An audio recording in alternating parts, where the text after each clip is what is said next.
For this section, we're going to start with neck circle. So starting with gently rotating around one way, going with the range that the neck allows, and then going back the other way. After that, you're going to do the neck looking left or right, so keep these shoulders nice and still. If there's any stiffness, your upper body is going to want to rotate, so keep them still, looking around to where you can, no forcing anything. From there, then you're going to look up and down, up, back as far as you can, and then keep the spine nice and long as you look downwards. So it's a full back of the neck range on that one.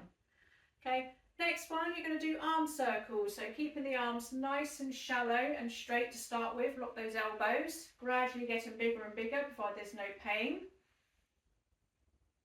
If pain does occur as you get to full range, then just take it back a little bit and do slightly shallower circles. Then exactly the same technique, going backwards. Just be a little bit more mindful of pain on this one because the shoulder joints open that little bit more going backwards. Again, just reduce down if you need to.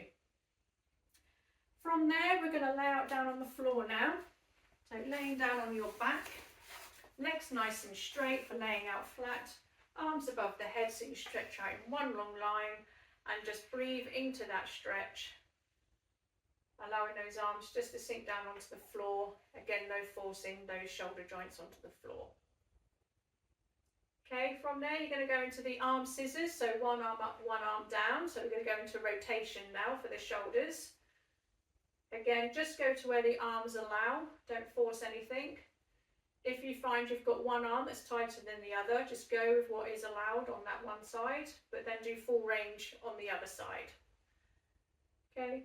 From there, you're going to go into the scapular glide next, so hands together up in front, taking the arms out either side down onto the floor, opening and closing.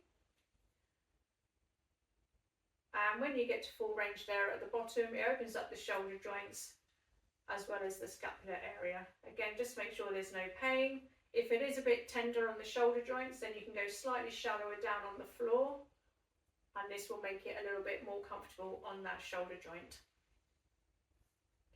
Next one is the lumbar rotation. So arms out, shoulder height on the floor, knees bent, feet together, and then taking the knees together either side.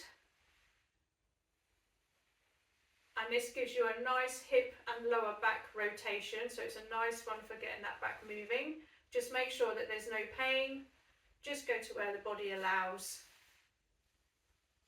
and relax. And then the last one for this section is the bicycle kick. So you can have your arms however you are most relaxed, bringing in both knees and then doing the bicycle motion as you go through.